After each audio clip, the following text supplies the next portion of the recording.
T'es-tu déjà demandé pourquoi certaines personnes semblent posséder un magnétisme naturel, attirant les autres sans faire le moindre effort? Et si je te disais qu'il existe un moyen de séduire profondément, non pas avec des techniques superficielles, mais avec une sagesse ancienne, une sagesse qui va bien au-delà de la séduction classique? Aujourd'hui, je vais te révéler quelque chose de révolutionnaire, la combinaison entre la psychologie moderne et les principes du stoïcisme, une philosophie qui a transformé des empereurs en icônes charismatiques et des gens ordinaires en êtres irrésistibles. Il existe 13 principes issus du stoïcisme capables de créer des connexions puissantes et durables, sans que tu aies besoin de t'annuler ou de courir après quelqu'un. Si tu es fatigué des conseils banals et que tu veux découvrir une manière authentique d'entrer en lien avec les autres, continue à regarder. Ces clés vont transformer à jamais ta façon de séduire. Et pour renforcer ton engagement, écris dans les commentaires « J'ai de la valeur ». Cette simple affirmation ancrera ton énergie et marquera le début de ton changement. Le pouvoir du silence. As-tu déjà remarqué que certaines personnes attirent l'attention sans dire un mot? Elles entrent dans une pièce et tout le monde se tourne vers elles, curieux de savoir qui elles sont. Ce n'est pas de la magie, c'est le pouvoir du silence, utilisé à leur avantage. La plupart des gens parlent trop. Ils dévoilent toute leur vie lors du premier rendez-vous, envoient des dizaines de messages d'un coup, publient chaque instant de leur quotidien sur les réseaux sociaux. Et ce faisant, ils perdent tout mystère. C'est comme un film dont on dévoile toute l'intrigue en 5 minutes. Quelle envie reste-t-il de continuer à regarder? Le vrai silence n'est pas de rester muet par timidité ou parce qu'on ne sait pas quoi dire. C'est une décision consciente de ne pas remplir chaque seconde avec des mots creux. Parfois, ce que tu ne dis pas a plus de poids que n'importe quel discours. Quand tu maîtrises cet art, les gens s'interrogent. Ils veulent en savoir plus sur toi. Tu deviens un mystère qu'ils ont envie d'explorer. Et cette curiosité est souvent le point de départ d'une vraie connexion. Rappelle-toi d'un moment où quelqu'un t'a vraiment captivé. Ce n'était pas forcément quand cette personne parlait sans arrêt d'elle-même. C'était peut-être quand elle t'a posé une vraie question et qu'elle a attendu ta réponse. Quand elle t'a regardé dans les yeux en t'écoutant. Quand tu as senti qu'elle avait de la profondeur, des couches encore inconnues. Le silence crée justement cette profondeur. En ne commentant pas chaque pensée ou émotion, tu deviens automatiquement plus intriguant. Les gens se demandent ce que tu penses, ce que tu fais quand tu n'es pas là, quelles histoires tu pourrais raconter. Apprends à faire des pauses dans tes échanges. Quand on te pose une question, tu n'as pas besoin de répondre immédiatement.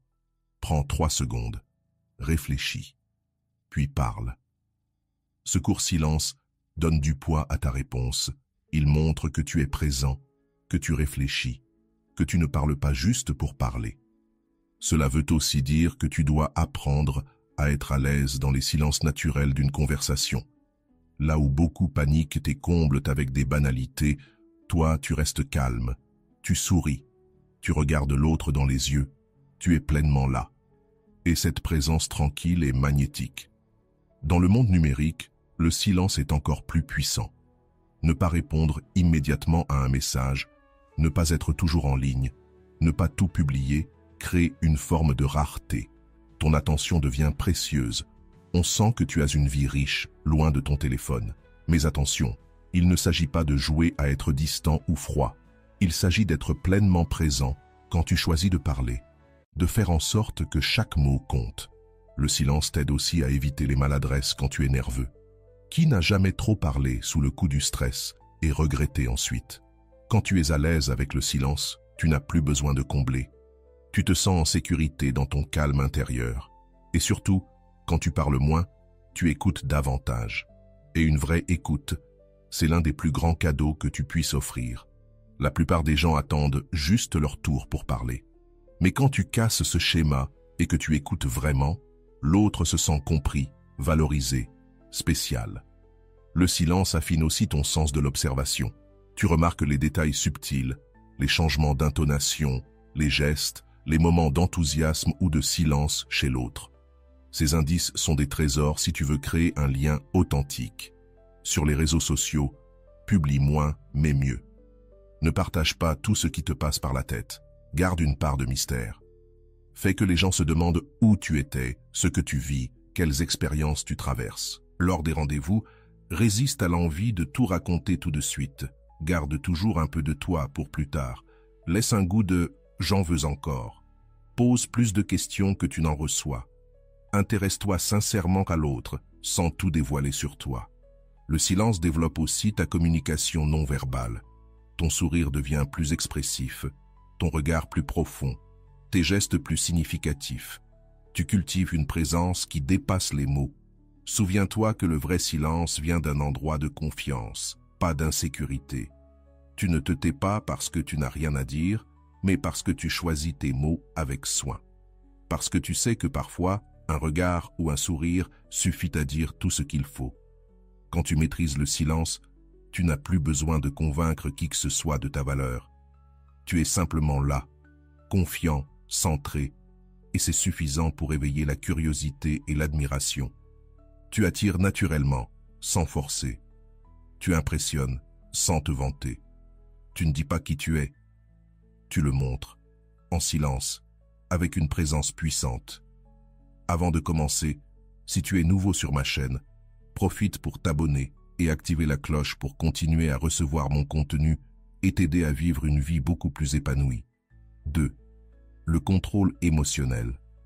As-tu déjà remarqué comment certaines personnes restent calmes, même dans les pires situations? Quand tout le monde panique autour d'eux, eux respirent profondément, gardent une expression sereine, transmettent un sentiment de sécurité rien qu'avec leur regard. Ce n'est ni un hasard, ni un don. C'est une compétence que tu peux développer. Et cette maîtrise émotionnelle transforme ta manière de séduire. Quand tu ne te laisses pas emporter par les émotions du moment, tu envoies un signal fort. Les gens te perçoivent comme quelqu'un de stable, de mature, de fiable. Et il n'y a rien de plus attirant que cela. Pose-toi la question. Qui préfères-tu avoir à tes côtés quand tout va mal? Une personne qui panique avec toi? Ou quelqu'un qui t'apaise et te donne l'impression que tout ira bien? La réalité, c'est que la plupart des gens vivent comme des bombes émotionnelles. Un embouteillage, un message sans réponse, une remarque sur les réseaux, et ils explosent. Ils vivent dans une montagne russe émotionnelle et entraînent les autres avec eux. Maintenant, imagine à quel point tu vas te démarquer si tu arrives à rester calme au milieu du chaos. Contrôler ses émotions ne signifie pas devenir une personne froide ou un robot. Cela signifie simplement choisir comment réagir au lieu de réagir par impulsion. C'est la différence entre être le maître de tes sentiments ou leur esclave. Et crois-moi, cette différence est visible, surtout pour ceux que tu veux attirer. Quand quelqu'un t'envoie un message blessant ou te traite mal, ta première réaction peut être de riposter. Mais imagine si, à la place, tu respirais profondément et répondais avec calme. Imagine si tu montrais que tu ne te laisses pas facilement ébranler. Cela révèle une force intérieure qui impressionne et attire. L'autre personne comprend alors que tu n'es pas n'importe qui, que tu as une vraie personnalité et du contrôle de soi. Il en va de même pour les situations stressantes. Tu es en rendez-vous et tout part de travers. Le restaurant a perdu la réservation, il se met à pleuvoir, le film est annulé. Ta réaction révèle qui tu es vraiment. Tu peux t'énerver, gâcher l'ambiance, ou bien sourire, proposer une alternative et transformer le problème en aventure. Laquelle de ces réactions est la plus attirante selon toi? Le contrôle émotionnel se manifeste aussi dans ta manière de gérer les jalousies et insécurités. Tout le monde ressent cela parfois, mais peu savent y faire face avec maturité. Reconnaître ses sentiments sans les laisser dicter nos actes, c'est une forme de maturité émotionnelle incroyablement séduisante. Si la personne que tu fréquentes met longtemps à répondre à tes messages, inutile de bombarder de textos ou de te torturer l'esprit. Continue ta vie, comprends que chacun a son rythme et ses priorités. Cette tranquillité-là, ce détachement serein, est magnétique. Il montre que tu as confiance en toi et que tu ne dépends pas de la validation des autres. Dans les disputes, le contrôle émotionnel fait toute la différence. Plutôt que d'attaquer, de dire des choses que tu ne penses pas ou de créer un drame, tu peux écouter, exprimer ton point de vue avec calme et chercher une solution ensemble. Cela transforme les conflits en opportunités de renforcer le lien. Ton meilleur allié dans ce processus? La respiration. Quand tu sens que tu es sur le point d'exploser, fais une pause et respire profondément 3 fois. Ce n'est pas juste un conseil de développement personnel, c'est scientifiquement prouvé. Respirer profondément apaise ton système nerveux et te donne quelques précieuses secondes pour réfléchir avant d'agir. Autre secret, apprends à reconnaître tes déclencheurs émotionnels. On a tous des mots ou situations qui nous touchent plus que d'autres. Les connaître, c'est pouvoir s'y préparer. C'est comme prévoir la pluie et sortir avec un parapluie. Tu n'es pas surpris, tu es prêt. Savoir se contrôler, c'est aussi savoir quand s'éloigner. Si tu es trop bouleversé ou trop en colère, il vaut mieux reporter une discussion importante. Il n'y a aucune honte à dire « Je ne suis pas dans le bon état d'esprit aujourd'hui. Parlons-en demain ». Cela montre de l'autoconnaissance et une vraie responsabilité émotionnelle. Et sur les réseaux sociaux, ce contrôle est encore plus vital. Il est si facile de perdre son sang-froid face à un commentaire désagréable ou en voyant la personne que tu aimes liker la photo de quelqu'un d'autre. Mais imagine que tu choisis d'ignorer ou de répondre avec élégance. Cela montre une classe rare, un autocontrôle impressionnant. La patience est aussi une qualité capitale. Dans un monde où tout le monde veut tout de suite, savoir attendre sans pression te fait sortir du lot. Les gens se sentent bien auprès de toi, comme s'ils pouvaient respirer à tes côtés, sans devoir être constamment sur la défensive. Le contrôle émotionnel te permet également de ne pas tout prendre personnellement. Si quelqu'un est désagréable, peut-être traverse-t-il simplement une mauvaise période qui n'a rien à voir avec toi. Voir au-delà de la surface, c'est éviter les drames inutiles et montrer une maturité désarmante. Quand tu es émotionnellement stable, tu prends de meilleures décisions. Tu n'envoies pas de messages désespérés à 3 heures du matin. Tu ne fais pas de promesses que tu ne peux tenir. Tu ne t'engages pas à la légère. Tu agis avec la tête froide et le cœur chaud. Et le résultat? Les gens se sentent en sécurité avec toi. Ils savent que tu ne vas pas exploser pour un rien, qu'ils peuvent compter sur toi dans les moments difficiles, que tu es un refuge calme et rassurant, pas une source de tension. Et tout le monde cherche ça, un refuge émotionnel, quelqu'un qui apporte la paix, la compréhension, la stabilité. C'est l'une des manières les plus puissantes d'attirer et de garder des personnes spéciales dans ta vie. Troisième clé, l'écoute active. La majorité des gens ne savent pas vraiment écouter. Ils font semblant. Ils attendent juste leur tour pour parler. Ils pensent à ce qu'ils vont dire, regardent leur téléphone, fixent le vide, mais n'écoutent pas vraiment. Et là, tu arrives, toi, avec une écoute sincère, et tu deviens irrésistible sans même essayer. Dans une époque où tout le monde veut être vu, entendu, validé, ceux qui écoutent réellement deviennent précieux. C'est comme offrir un verre d'eau fraîche à quelqu'un qui meurt de soif. L'autre ressent une gratitude immédiate et une connexion profonde. Mais écouter, ce n'est pas juste se taire, c'est être présent de tout ton corps, ton esprit, ton cœur. C'est regarder dans les yeux, observer les expressions du visage, capter les émotions derrière les mots. C'est faire en sorte que l'autre se sente comme la seule personne qui compte. Quand tu écoutes ainsi, quelque chose de magique se produit. Le cerveau de l'autre se sent valorisé, important, compris. Et naturellement, on veut être plus proche de la personne qui nous fait ressentir cela. On veut lui rendre ce bien-être. La véritable écoute commence avant même les mots. Elle commence quand tu choisis d'être 100% présent, sans ton téléphone, sans penser à ta prochaine réunion, sans planifier ton dîner. Tu offres ton attention comme un cadeau précieux, comme si cette conversation était la plus importante de ta journée. Et surtout, résiste à la tentation de donner des conseils trop vite ou de raconter une histoire similaire. C'est ce que font presque tous. Ils entendent quelques mots et veulent déjà résoudre, comparer, répondre. Toi, tu fais mieux. Tu cherches d'abord à comprendre pleinement ce que l'autre dit et ressent. Pose des questions qui montrent ton intérêt sincère, pas des questions vagues. Si la personne parle d'une réunion difficile, demande ce qui l'a rendue compliquée. Si elle parle d'un passe-temps, demande ce qui la passionne dans cette activité. Et n'oublie pas, le silence fait aussi partie de l'écoute.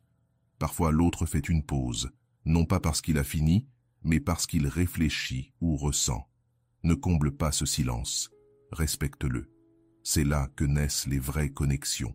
Fais une pause immédiate si tu interromps quelque chose d'important que l'autre voulait encore dire. Laisse de l'espace à tes pensées pour qu'elles puissent circuler naturellement. Ton langage corporel en dit autant que tes mots. Quand tu te penches légèrement en avant, tu montres de l'intérêt.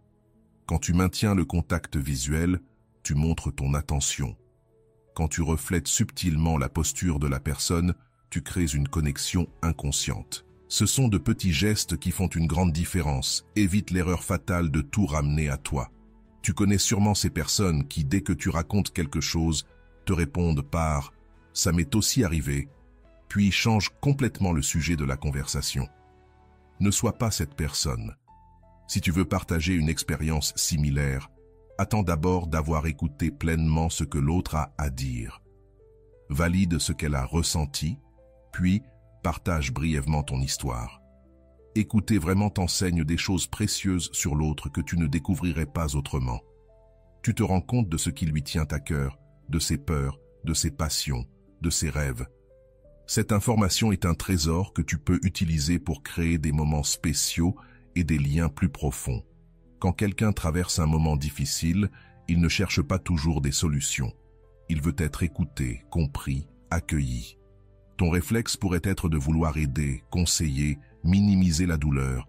Mais parfois, la meilleure réponse est simplement « Je peux imaginer à quel point cela doit être difficile pour toi », suivi d'un silence empathique. Apprends à écouter aussi ce qui n'est pas dit. Le ton de la voix révèle beaucoup. Une personne peut parler de son travail avec enthousiasme, mais si le ton est monotone, c'est peut-être qu'elle n'est pas si heureuse. Elle peut dire qu'elle va bien, mais si sa voix tremble, elle a peut-être besoin de soutien. Dans le monde numérique, écouter, c'est aussi lire attentivement les messages avant de répondre. Beaucoup répondent seulement à la dernière phrase d'un long message, en ignorant tout le contexte. Quand tu réponds en tenant compte de tout ce qui a été dit, l'autre se rend compte que ces mots comptent pour toi. Écouter, c'est aussi se souvenir des choses importantes. Si quelqu'un te dit qu'il a une présentation importante vendredi, envoie-lui un message jeudi soir pour lui souhaiter bonne chance ou demande-lui comment ça s'est passé le week-end. Ces petits gestes montrent que tu as réellement écouté et que tu te soucies de l'autre. Fais attention aux fausses marques d'écoute. Répéter « oui », « je vois »,« waouh », sans vraiment écouter, c'est pire que de paraître distrait. Les gens savent quand tu n'es pas concentré. Il vaut mieux proposer de parler plus tard, plutôt que de faire semblant d'être attentif. La véritable écoute implique aussi d'écouter tes propres émotions pendant la conversation. Si tu te sens impatient, agacé ou ennuyé, il vaut mieux le reconnaître intérieurement que de le laisser transparaître. Respire profondément. Rappelle-toi pourquoi cette personne compte pour toi et reconnecte-toi à l'intention d'être présent. Quand tu développes cette capacité, les gens viennent vers toi pour parler. Ils se sentent bien à tes côtés, compris, valorisés. Tu deviens cette personne spéciale avec qui ils peuvent parler de tout, cette présence qui apaise et accueille. Et le résultat, c'est que tu n'as plus besoin de te battre pour obtenir de l'attention. Tu commences à en recevoir naturellement. Les gens aiment être proches de ceux qui les font se sentir importants. Et quand tu offres le rare cadeau de ton attention pleine et entière, tu deviens inoubliable pour la personne que tu veux conquérir. 4. La confiance silencieuse. Il y a une grande différence entre ceux qui ont besoin de prouver leur confiance en eux en permanence et ceux qui l'incarnent naturellement. Le premier crie, se vante, s'assure que tout le monde sache à quel point il est incroyable. Le second n'a rien besoin de dire. Son énergie parle pour lui.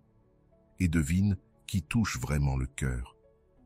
La confiance calme est comme un parfum rare. On ne l'aperçoit pas de loin, mais une fois proche, elle est inoubliable. Elle attire les regards, intrigue. Ce n'est pas de l'arrogance, c'est une certitude tranquille. Tu sais que tu as de la valeur. Cette confiance se manifeste dans les petits gestes, la manière dont tu marches, sans précipitation, mais avec une direction claire. La façon dont tu regardes les gens dans les yeux quand tu parles, sans fuir, sans gêne. La façon dont tu occupes l'espace, ni en te cachant, ni en t'imposant. C'est une présence qui dit « Je sais qui je suis et je suis en paix avec moi-même ». Quand tu as cette vraie confiance, tu n'as pas besoin de rabaisser les autres pour te sentir plus grand. Tu n'as pas besoin de toujours te comparer ou prouver que tu es meilleur. Tu peux complimenter quelqu'un sans sentir que tu perds quelque chose. Tu peux admettre que tu t'es trompé sans que ton ego ne s'effondre. Et ça, c'est incroyablement séduisant. La confiance silencieuse se voit aussi dans ta manière de gérer le rejet ou la critique. Tu ne réagis pas avec colère ou défense. Tu écoutes, tu réfléchis, puis tu avances. Tu ne prends pas tout personnellement parce que tu sais que tout ne tourne pas autour de toi. Cette maturité émotionnelle est magnétique. Dans une conversation, tu ne ressens pas le besoin de remplir chaque silence ou de montrer que tu sais tout sur le sujet. Tu participes avec naturel. Tu parles quand tu as vraiment quelque chose à dire sans chercher à impressionner. Les gens se sentent bien avec toi, car tu ne cherches pas à briller en permanence. Cette vraie confiance vient de l'intérieur, de la connaissance de soi, de connaître tes forces et tes faiblesses, et d'être en paix avec les deux. Tu n'as pas besoin d'être parfait pour te sentir précieux. Tu sais que tu as des qualités uniques à offrir et que c'est suffisant. Cette auto-acceptation est contagieuse. Les autres se sentent aussi acceptés à ton contact. Quand tu fais une erreur, tu ne fais pas de drame. Tu ne cherches pas à le cacher. Tu prends la responsabilité, tu apprends et tu continues. Cela montre une force de caractère qui impressionne. La plupart ont tellement peur d'avoir l'air vulnérable qu'ils finissent par paraître faux. Toi, tu te démarques en étant sincèrement humain. La confiance tranquille, c'est aussi ne pas avoir besoin d'être constamment validé par les autres. Tu prends tes décisions selon tes valeurs, tes objectifs, pas selon ce que les autres vont penser. Cela ne veut pas dire que tu ignores totalement les avis des autres, mais que tu as un centre intérieur solide qui ne vacille pas à chaque critique. Dans le monde numérique, cette confiance se traduit par le fait de ne pas avoir besoin de tout publier pour être validé. Tu vis d'abord ta vie. Tu partages après, si tu en as envie. Tu ne vérifies pas combien de likes tu as reçus, ni si ta photo est parfaite. Ton estime de toi ne dépend pas de chiffres sur les réseaux sociaux. Et le résultat de tout cela, c'est que tu attires naturellement les gens. Ils se sentent bien avec toi, car tu dégages une énergie de sécurité et d'authenticité. Tu n'as pas besoin de faire semblant d'être quelqu'un d'autre, parce que tu incarnes déjà l'exemple de ce que signifie s'accepter soi-même, et c'est la base de toute relation véritable. Tu deviens irrésistible d'une manière que peu peuvent comprendre. Le détachement ne signifie pas que tu ne te soucies pas, cela signifie que tu prends soin de l'autre sans désespoir. C'est la différence entre vouloir la compagnie de quelqu'un et avoir besoin de cette compagnie pour se sentir complet.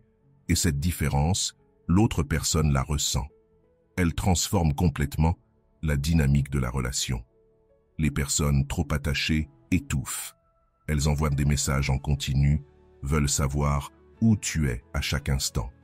Elles font des plans comme si vous étiez déjà en couple après la deuxième rencontre. Cette énergie de manque te repousse, car personne ne veut se sentir responsable du bonheur d'autrui dès le départ. Avec un détachement sain, tu peux profiter de la présence de quelqu'un sans imposer de définition. Tu peux savourer l'instant présent sans t'angoisser sur l'avenir de la relation. Cette légèreté est rafraîchissante dans un monde où tout le monde veut tout étiqueter et définir rapidement. Le détachement te protège aussi de décisions prises par peur de perdre quelqu'un. Tu ne tolères pas des comportements qui te déplaisent simplement pour garder la personne près de toi. Tu ne renonces pas à tes valeurs ni à tes rêves pour t'intégrer dans la vie d'un autre. Cette fermeté de caractère est profondément attirante. Quand tu n'es pas désespéré à l'idée de plaire, tu deviens naturellement plus sélectif. Tu n'acceptes plus les miettes d'affection qu'on te jette. Tu as des standards clairs. Tu sais ce que tu veux et tu n'as pas peur d'attendre la bonne personne. Cela te met dans une position de valeur et non de besoin. Le détachement te permet de continuer à rendre ta propre vie intéressante. Tu investis dans tes passions, tes amis, tes projets. Tu ne mets pas toute ton énergie émotionnelle dans une seule personne. Cela te rend plus captivant, car tu as toujours quelque chose de nouveau à partager. Dans les conversations, tu peux être toi-même sans chercher à impressionner. Tu n'es pas d'accord avec tout juste pour faire plaisir. Tu as tes propres opinions que tu exprimes avec respect. Cette authenticité est magnétique, car beaucoup de gens se contentent de dire ce que l'autre veut entendre. Le détachement se manifeste aussi dans ta manière de gérer les hauts et les bas d'une relation. Quand l'autre s'éloigne, tu ne paniques pas. Quand il se rapproche, tu ne t'emballes pas. Tu maintiens un équilibre émotionnel qui reflète la maturité et la confiance. Et cela change la donne. L'autre doit aussi te conquérir et ne plus tout attendre de toi. Il ou elle comprend que ton attention et ton temps sont précieux, qu'il faut les mériter. Cela crée une dynamique beaucoup plus saine et équilibrée. Le vrai détachement vient d'une vie bien remplie par toi-même. Quand tu es heureux seul, avec tes amis, tes projets, tes expériences, tu n'as besoin de personne pour te sentir complet. Les autres deviennent un bonus, pas une nécessité désespérée. Et cela attire des personnes également sûres d'elles, ayant aussi une vie riche. Tu cesses d'attirer les personnes en manque qui veulent seulement puiser ton énergie et tu commences à attirer de vrais partenaires qui veulent t'ajouter et non combler tes manques. 6e clé, l'authenticité puissante. À une époque où tout le monde essaie d'être la version la plus parfaite de lui-même sur les réseaux sociaux, où les masques dominent, être soi-même est un acte révolutionnaire. La vraie authenticité, ce n'est pas dire tout ce qu'on pense ou ne jamais se filtrer. C'est avoir le courage de montrer qui tu es, avec tes imperfections. Beaucoup ont si peur d'être rejetés qu'ils préfèrent présenter une version retouchée d'eux-mêmes. Ils ne racontent que les belles histoires, ne montrent que les bons moments, cachent leurs insécurités. Mais, même si cela attire quelqu'un, cette personne ne tombera pas amoureuse de toi, mais de ton masque. Être authentique, c'est accepter de ne pas être parfait et être à l'aise avec ça. C'est savoir rire de ses erreurs, reconnaître ce qu'on ne sait pas, montrer ses vulnérabilités sans honte. Et cette humanité vraie attire énormément, car elle met aussi les autres en confiance. Quand tu es authentique, tu attires les bonnes personnes et repousses les mauvaises. Et c'est très bien ainsi. Il est inutile de séduire quelqu'un en jouant un rôle, car tôt ou tard, ton vrai toi refera surface. Il vaut mieux être rejeté en étant soi-même qu'accepté en vivant un mensonge. L'authenticité se voit dans les détails. Dire que tu n'aimes pas ce groupe que tout le monde adore, parler de ton loisir étrange, montrer que parfois tu es nerveux ou incertain. Ces petites vérités créent des liens profonds. Être authentique, c'est aussi avoir des valeurs claires et les vivre pleinement. Ne change pas d'avis à chaque personne que tu rencontres. Aie des principes solides et ne t'en excuse pas. Cela prouve ton intégrité, qualité rare donc précieuse. Une vulnérabilité contrôlée est aussi une partie essentielle de l'authenticité. Il ne s'agit pas de tout révéler à n'importe qui, mais de pouvoir exprimer tes vraies émotions quand c'est approprié. Dire que quelque chose t'a blessé, que tu étais heureux ou que tu as peur d'une situation. Cela crée une communication émotionnelle sincère. Parler avec authenticité, c'est parler avec le cœur, pas juste avec la tête. Partage ce que tu ressens, pas seulement ce que tu penses. Raconte tes vraies expériences, y compris les moments difficiles et ce qu'ils t'ont appris. Cela permet une intimité plus naturelle et profonde. L'authenticité inclut aussi l'acceptation de toutes tes émotions. Tu n'as pas à faire semblant d'être toujours positif si ce n'est pas ce que tu ressens. Sois capable d'être triste, en colère, anxieux, et d'exprimer cela sainement. Les gens se connectent à des êtres humains vrais, pas à des robots émotionnels. Ne cherche pas à devenir quelqu'un que tu n'es pas pour impressionner. Si tu es introverti, ne te force pas à jouer au comique. Si tu es sérieux, ne simule pas une personnalité drôle. Tes qualités naturelles sont tes forces quand tu les assumes. Ton authenticité s'exprime aussi dans tes passions. Ne cache pas ce qui te fait vibrer, même si cela semble ridicule aux autres. Parle avec enthousiasme de ce qui te motive, que ce soit une collection de timbres ou une série de science-fiction. Cette vraie passion est contagieuse. Être authentique, c'est aussi permettre aux autres de l'être. Tu crées un espace sûr où chacun peut tomber le masque. Et cela mène à des liens bien plus sincères et profonds que les relations fondées sur les apparences. Le résultat, tu attires des gens qui t'aiment pour ce que tu es réellement. Tu n'as plus besoin de jouer un rôle ni de craindre de décevoir. Tu peux enfin respirer, être pleinement toi-même et savoir que ceux qui restent le font en connaissance de cause. Dans notre monde d'instantanéité et de gratification immédiate, ceux qui possèdent une vraie patience se démarquent profondément. La patience ne signifie pas être lent ou passif. Elle consiste à comprendre que les plus belles choses de la vie demandent du temps pour se développer. La patience, dans une dynamique de conquête, ne veut pas dire attendre passivement que les choses se produisent. Il s'agit de semer des graines et d'avoir la sagesse de les laisser pousser au bon moment. C'est comprendre que les liens profonds ne se créent pas en une nuit, que la confiance se bâtit lentement, que la plus belle forme d'attraction grandit progressivement. Quand tu as une patience stratégique, tu ne presses pas l'autre pour obtenir des réponses qu'il n'est pas encore prêt à donner. Tu ne forces pas l'intimité trop tôt, tu ne réclames pas de définition quand la relation est encore en construction. Cette absence de pression crée un espace sûr où les sentiments peuvent éclore naturellement. Souvent, la précipitation dans une relation vient de l'insécurité, la peur que, si l'on ne s'attache pas rapidement, l'opportunité nous échappe. Mais la vérité est tout l'inverse. Lorsque tu cours sans cesse, que tu pousses tout le temps, tu éloignes plus que tu n'attires. La patience, elle, démontre une confiance profonde en soi et en le processus naturel des choses. Être patient, c'est aussi savoir quand parler de certains sujets. Ne lance pas de discussions lourdes au début. N'impose pas d'exigences à quelqu'un qui traverse un moment difficile.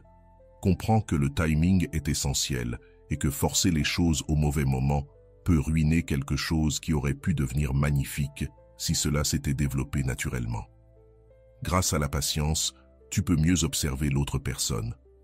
Au lieu de toujours te projeter dans l'étape suivante, tu prends le temps de vraiment découvrir qui elle est, comment elle réagit, quels sont ses rêves et ses valeurs.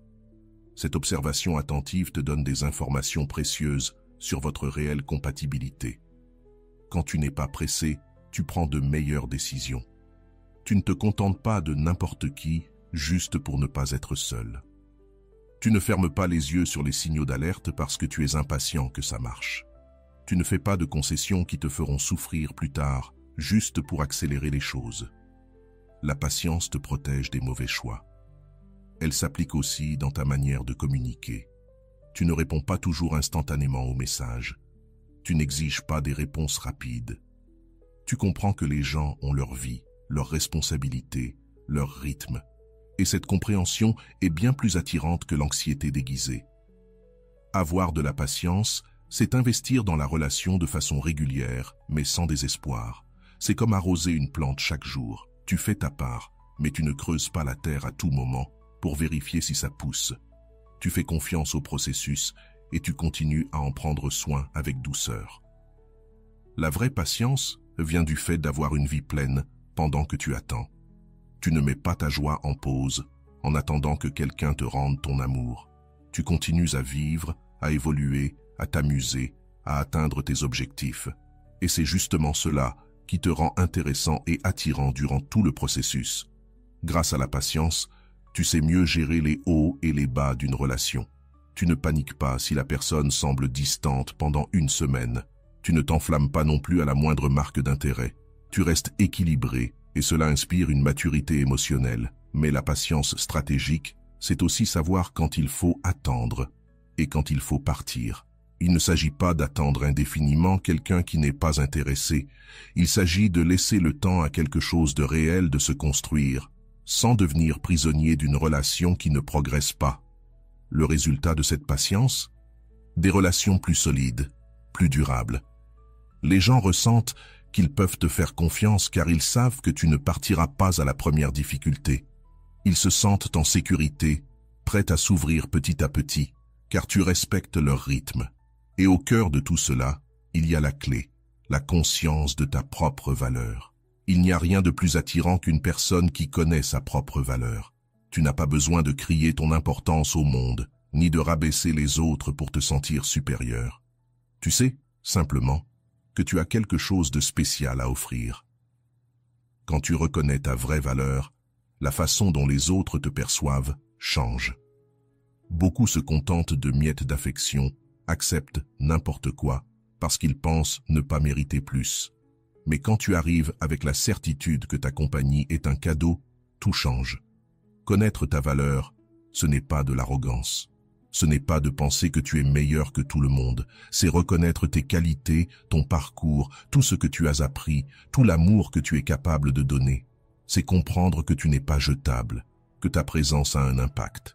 Et avec cette conscience, tu cesses de supplier pour être choisi.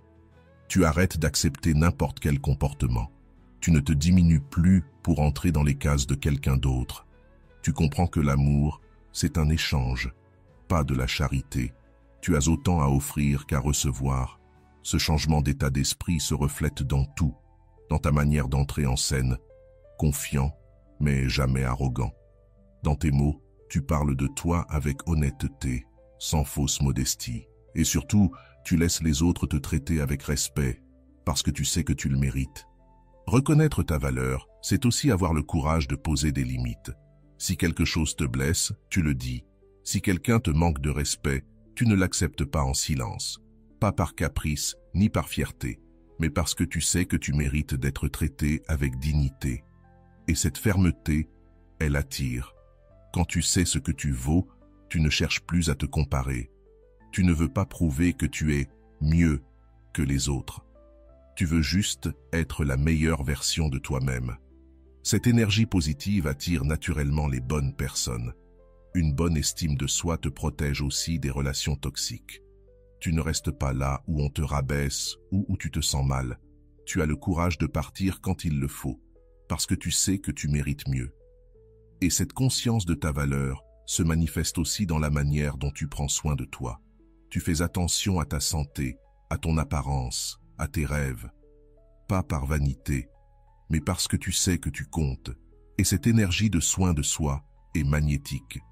Quand ton estime est saine, tu aimes sans dépendance. Tu n'aimes pas parce que tu as besoin, mais parce que tu choisis.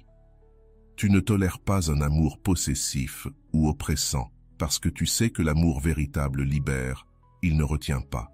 Et surtout, tu attires d'autres personnes qui, elles aussi, se respectent. L'estime de soi t'apprend à célébrer tes réussites sans attendre l'approbation des autres. Tu es fier de toi, tu reconnais ton travail, tu ne minimises pas tes victoires, tu ne laisses pas ton bonheur dépendre des applaudissements extérieurs. Et grâce à cette conscience de ta valeur, tu sais mieux gérer le rejet. Si quelqu'un ne te choisit pas, tu comprends que ça ne t'enlève rien. Chaque personne valorise des choses différentes.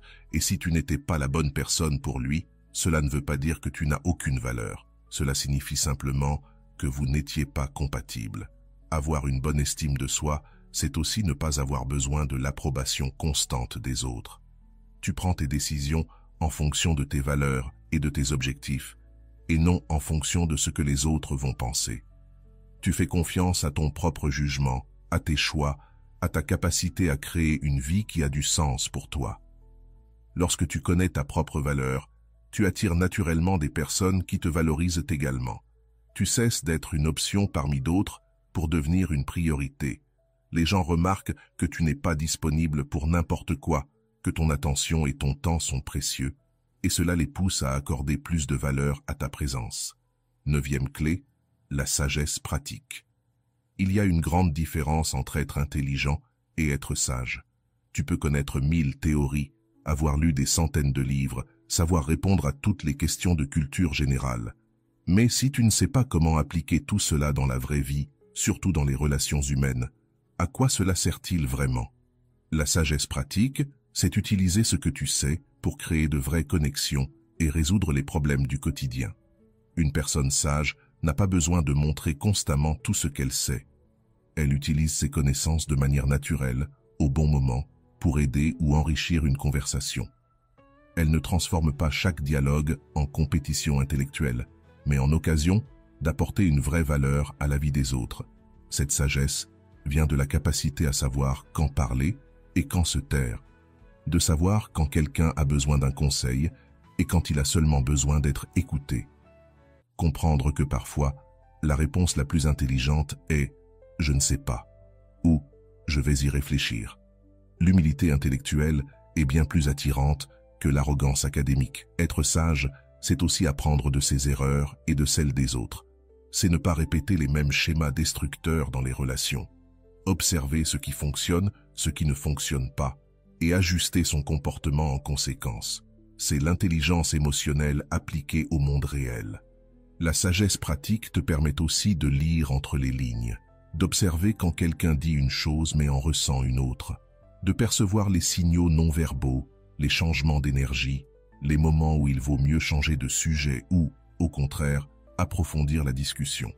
Cette sensibilité sociale est un véritable super-pouvoir. La sagesse se manifeste aussi dans le choix de ses batailles. Toutes les disputes n'en valent pas la peine. Tous les commentaires ne méritent pas une réponse. Toutes les provocations n'ont pas besoin d'être contre-attaquées. Tu comprends que préserver la paix et te concentrer sur l'essentiel est plus intelligent que de vouloir gagner chaque petit débat. Elle se reflète aussi dans le choix des mots. Savoir parler avec justesse au bon moment. Être conscient du pouvoir des mots. Ils peuvent guérir ou blesser, rapprocher ou éloigner, motiver ou décourager. Tu choisis tes paroles avec soin, en pensant à l'impact qu'elles auront sur l'autre. La sagesse, c'est voir au-delà des apparences.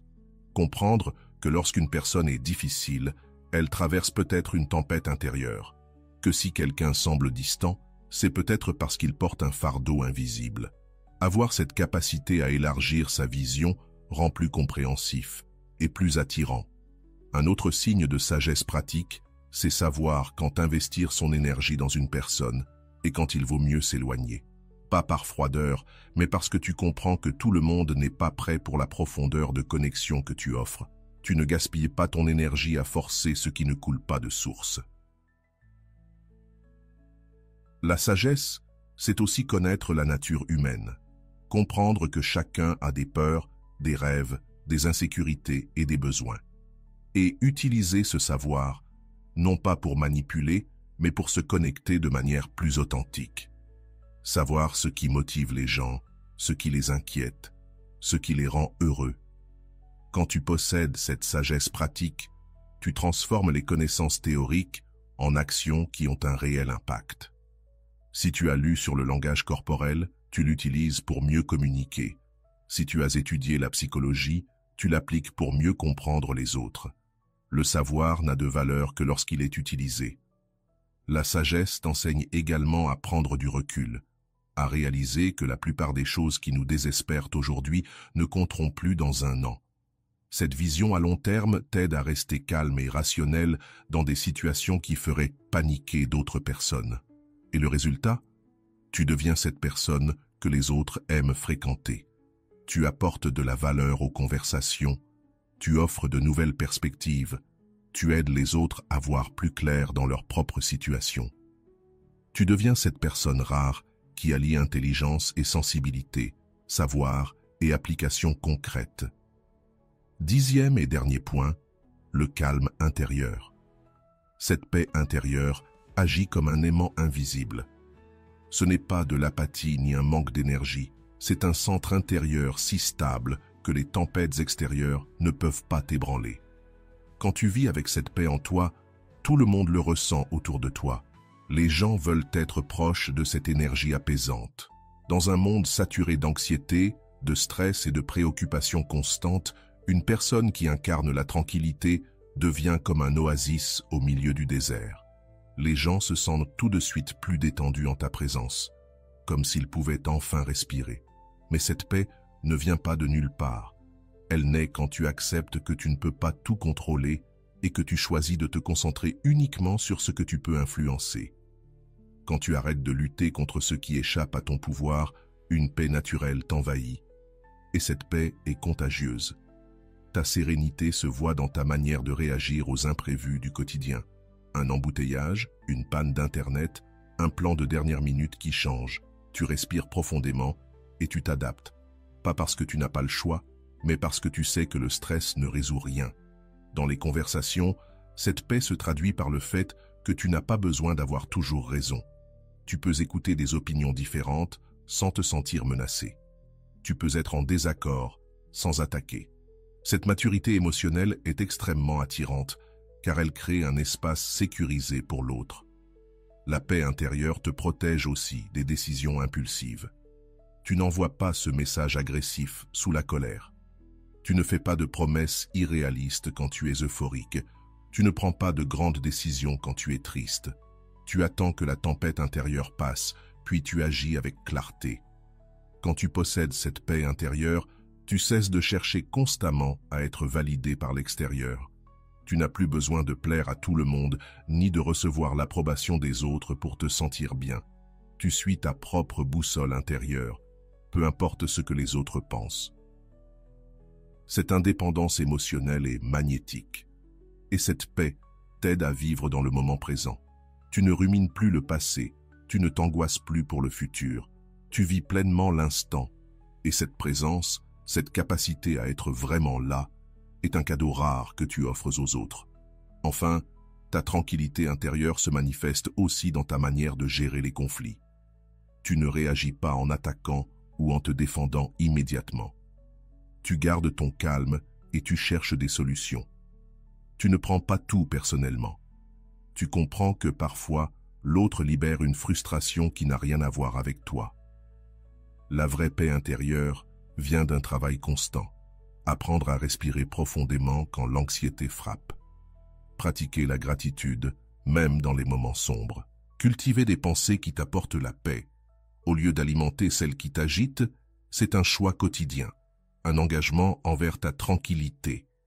Et quand tu portes cette sérénité en toi, tu deviens un refuge pour les autres. Les gens savent qu'ils peuvent compter sur toi dans les moments difficiles, que ta présence apaise au lieu d'agiter. Tu deviens cette personne rare qui apporte de la paix et non du drame dans la vie des autres. Le résultat, tu attires des relations plus saines et profondes. Les personnes calmes attirent les personnes calmes. Tu cesses d'être attiré par les relations pleines de conflits et tu commences à apprécier les connexions qui t'offrent la paix et une croissance mutuelle. 11. L'art du focus total. À une époque où les distractions sont constantes, la capacité de porter toute son attention à une personne ou une activité est devenue un véritable super-pouvoir. Être 100% présent, que ce soit dans une conversation, un rendez-vous ou un moment partagé, c'est offrir quelque chose que beaucoup ont oublié, la présence complète. Le focus total ne consiste pas à se concentrer pendant des heures sur une tâche, mais à savoir se déconnecter du reste quand tu es avec quelqu'un d'important. Éteins mentalement ton téléphone. Laisse les problèmes professionnels de côté. Abandonne les soucis. Et sois pleinement là, dans l'instant, avec cette personne. La plupart des gens sont ailleurs, même s'ils sont physiquement présents. Une partie de leur esprit est absorbée par leur téléphone, leurs problèmes ou leurs tâches à venir. Mais quand tu es pleinement concentré, la personne en face le ressent immédiatement. Elle se sent valorisée, importante, spéciale. Ce focus se manifeste dans les petits détails. Te souvenir de ce que la personne t'a dit lors de la dernière conversation, remarquer un changement de ton dans sa voix, une nouvelle coupe de cheveux ou une tenue différente. Ces attentions prouvent que tu es vraiment là. Le focus total, c'est aussi ne pas interrompre sans cesse. Quand quelqu'un partage quelque chose d'important, tu ne regardes pas ton téléphone, tu ne changes pas de sujet, tu ne coupes pas le fil de l'histoire. Tu t'investis pleinement dans ce moment de connexion. Dans une conversation, le focus s'exprime aussi par les questions que tu poses. Pas des questions génériques, mais des questions précises, fondées sur ce qui vient d'être dit. Cela montre que tu as écouté, compris, et que tu t'intéresses sincèrement à ce qui est partagé. Quand tu es vraiment attentif, tu saisis des nuances émotionnelles qui échapperaient à une attention divisée. Tu sens quand quelqu'un fait semblant d'aller bien, quand il est vraiment enthousiaste ou quand il a besoin de soutien, même sans l'exprimer. Cette sensibilité ne vient que par la pleine conscience, Et le focus te protège aussi de passer à côté de moments uniques. Cette blague intérieure que vous seul comprenez, ce regard complice, ce silence confortable. Tous ces instants peuvent passer inaperçus si tu n'es pas pleinement présent. Développer la concentration totale demande de l'entraînement au quotidien. Commence par t'exercer dans des conversations simples en te forçant à ne pas penser à autre chose. Quand tu te rends compte que ton esprit s'est évadé, ramène-le doucement vers la personne en face de toi. Avec le temps, cela deviendra naturel. Même dans les échanges par message, le focus a un rôle. Ne scrolle pas sans fin pendant que tu écris à quelqu'un. Concentre-toi sur la conversation, même numérique. Réponds avec attention et considération, pas par des phrases automatiques et vides. Le focus total s'applique aussi aux moments importants. Ne pense pas à la prochaine étape pendant que tu vis l'actuel. Ne réfléchis pas à comment ce moment apparaîtra en photo sur les réseaux. Vis-le, ressens-le pleinement. Quand tu maîtrises le focus total, tu peux créer des connexions profondes en peu de temps. Une conversation de 30 minutes avec toute ton attention vaut mieux que 3 heures d'échanges distraits. La qualité l'emportera toujours sur la quantité. Et c'est cela que les gens ressentent à ton contact. Ils réalisent que, lorsqu'ils sont avec toi, ils t'ont pleinement. Pas une version dispersée et préoccupée, mais toi, entier. Cela crée une intimité et une connexion que peu savent offrir. 12. La résilience magnétique. La vie va te faire tomber, c'est inévitable. Mais ce qui détermine ton pouvoir d'attraction, ce n'est pas combien de fois tu tombes, c'est comment tu te relèves. La résilience, cette capacité à te relever des coups et à en sortir plus fort, est l'une des qualités les plus attirantes qu'on puisse avoir. Les personnes résilientes ne prétendent pas que la vie est facile. Elles reconnaissent les épreuves, ressentent les émotions difficiles, mais ne s'y laissent pas engloutir. Elles possèdent une force intérieure qui les guide à travers les tempêtes sans jamais perdre l'espoir d'un ciel dégagé. La résilience magnétique ne signifie pas être dur ou insensible. Elle implique une souplesse émotionnelle, comme un arbre qui plie sous le vent, mais ne rompt pas. Tu apprends à t'adapter sans perdre ton essence, et cela inspire confiance. Cela donne envie aux autres d'être à tes côtés. Quand tu es résilient, tu ne dramatises pas chaque obstacle. Tu comprends que les jours sombres, les relations brisées et les plans déçus font partie du chemin. Plutôt que de te noyer dans la panique, tu respires, tu apprends et tu avances. Cette maturité est magnétique. Elle se reflète aussi dans la manière dont tu racontes ton histoire, non pas en victime, mais en héros. Tes cicatrices deviennent des marques de force, pas de faiblesse, et cela inspire ceux qui veulent eux aussi évoluer. Les personnes résilientes sont des optimistes réalistes. Elles ne nient pas les difficultés, mais elles gardent l'espoir que tout peut s'améliorer. Elles croient en leur capacité à surmonter les obstacles. Et cette confiance est contagieuse. La résilience t'enseigne à ne pas prendre les rejets personnellement. Quand quelqu'un ne te choisit pas, tu comprends qu'il peut y avoir 1000 raisons qui n'ont rien à voir avec ta valeur. Au lieu de t'apitoyer, tu retires la leçon et restes ouvert aux opportunités à venir. Cette force intérieure te protège aussi des relations toxiques, car tu sais que tu peux vivre seul, que tu as survécu à bien pire. Tu n'acceptes pas n'importe quel comportement par peur de la solitude. Tu as le courage de partir quand il le faut, car tu fais confiance à ta capacité de rebondir. Et la véritable résilience, c'est aussi savoir demander de l'aide. Ce n'est pas être un super-héros solitaire, mais reconnaître avec sagesse quand tu as besoin de soutien. Accepter l'aide, c'est une preuve de force, pas de faiblesse. Quand tu es résilient, tu deviens une source d'espoir pour les autres. Ils voient comment tu as traversé les tempêtes et ils s'inspirent de ton exemple. Tu leur montres que l'on peut souffrir, tomber, perdre et malgré tout se relever plus grand, plus fort, plus vrai. Surmonter des moments difficiles te rend plus fort et plus sage. La résilience t'apprend aussi à apprécier les bons moments, à ne rien prendre pour acquis. Lorsque tu as déjà traversé des pertes et des épreuves, tu sais savourer intensément les choses positives de la vie. Cette gratitude authentique est profondément attirante.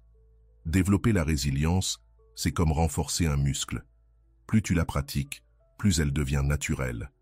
Chaque défi surmonté accroît ta confiance en ta capacité à faire face à l'avenir. Cette force intérieure est irrésistible.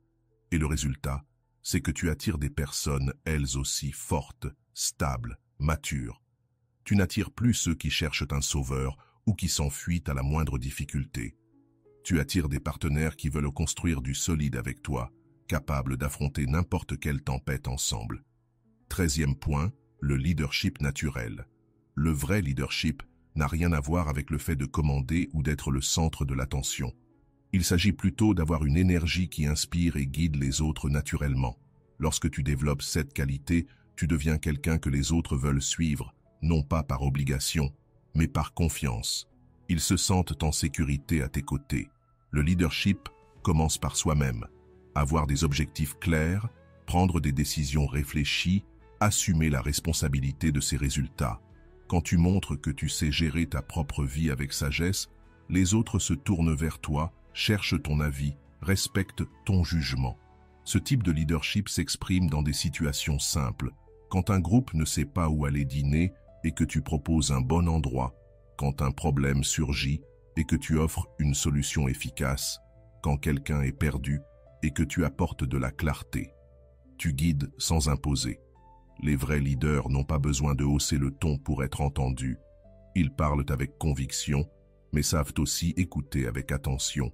Ils reconnaissent le moment de prendre l'initiative, mais aussi celui de laisser les autres briller. Cette capacité à s'adapter et cette conscience sociale rendent le leadership attrayant et non autoritaire. Le véritable leadership inclut aussi la protection de ceux qui t'entourent. Pas dans un sens possessif, mais dans une volonté de créer un environnement sûr, où chacun peut être lui-même. Tu défends ceux que tu aimes quand il le faut. Tu offres ton soutien dans les moments difficiles et tu célèbres les victoires ensemble. Lorsque tu incarnes un leadership naturel, tu inspires les autres à devenir de meilleures versions d'eux-mêmes. Pas en critiquant ni en mettant la pression, mais en montrant l'exemple, en démontrant qu'il est possible d'évoluer, d'atteindre ses objectifs, de se transformer. Ton énergie positive élève ceux qui t'entourent. Ce leadership se manifeste aussi dans ta manière de gérer les conflits. Plutôt que de fuir ou d'attaquer, tu cherches des solutions bénéfiques pour tous. Tu agis en médiateur, tu trouves des points communs, tu aides les autres à mieux se comprendre. Cette capacité d'harmonisation est précieuse. Les leaders naturels ont une vision d'avenir. Ils ne sont pas prisonniers des problèmes du présent. Ils savent voir plus loin et envisager des solutions. Lorsqu'un leader parvient à peindre un futur inspirant et à tracer un chemin vers ce futur, les autres veulent faire partie du voyage. Le véritable leadership, c'est aussi aider les autres à grandir. Ne pas avoir peur de transmettre ce que tu sais, de partager les opportunités, de voir les autres réussir. Tu comprends que faire grandir ceux qui t'entourent ne t'enlève rien. Au contraire, cela te rend encore plus précieux. Cette qualité se reflète dans ta façon de prendre des décisions, pas de manière impulsive ou égoïste, mais en considérant les conséquences et le bien de tous. Les gens te font confiance, car ils savent que tu ne penses pas uniquement à tes propres intérêts. Quand tu développes un leadership naturel, tu deviens une personne qui ajoute de la valeur à chaque groupe, chaque relation. Les autres se sentent mieux, plus en sécurité, plus motivés en ta présence. Tu ne tires pas l'énergie des autres, tu la décuples. Un leadership attirant implique aussi l'humilité. Reconnaître ses erreurs, s'excuser quand c'est nécessaire, admettre que tu ne sais pas tout. Cette combinaison de force et d'humilité est irrésistible. Elle révèle un caractère véritablement mature, et le résultat, c'est que tu deviens une personne que les autres admirent et respectent. Pas par peur, ni par obligation, mais parce qu'ils reconnaissent la qualité de ton caractère. Tu attires des partenaires ayant eux aussi un potentiel de leadership, créant des relations où chacun s'inspire de l'autre pour grandir ensemble. Quand tu maîtrises ces 13 principes du stoïcisme appliqués à l'art de la conquête, tu n'as plus besoin de courir après personne. Tu deviens naturellement magnétique. Tu attires des personnes qui voient et valorisent ce que tu es. Le plus important, c'est d'attirer la bonne personne. Quelqu'un qui travaille aussi sur lui-même et qui veut bâtir quelque chose de vrai, de durable. Le véritable accomplissement ne repose pas sur des techniques ou des jeux psychologiques. Il réside dans le fait de devenir la meilleure version de toi-même et de laisser ton énergie authentique faire le reste. Lorsque tu intègres ces principes dans ta vie, tu ne te contentes pas de gagner des cœurs. Tu construis des relations fondées sur le respect mutuel, l'admiration sincère et l'évolution commune. Et maintenant, demande-toi, quelle qualité vas-tu commencer à développer aujourd'hui? Souviens-toi, tu n'as pas besoin d'être parfait pour être irrésistible. Il suffit d'avoir le courage de travailler sur toi, de grandir, de devenir quelqu'un que toi-même tu admirerais. Le stoïcisme t'a appris une chose essentielle. La seule chose que tu contrôles vraiment, c'est la personne que tu choisis d'être à chaque instant. Alors, choisis d'être quelqu'un qui conquiert non par désespoir, mais par estime de soi. Quelqu'un qui attire non par des techniques, mais par son authenticité. Ton voyage pour devenir une personne véritablement magnétique commence maintenant. Et voilà, j'espère que vous avez trouvé beaucoup de valeur dans cette vidéo. Merci d'être resté jusqu'à la fin de cette vidéo, j'adore quand vous faites ça. Si vous voulez une autre vidéo sur ce sujet, écrivez en commentaire, j'en veux encore plus. J'espère vous revoir dans une autre vidéo. Merci pour ton temps, prends soin de toi et à bientôt.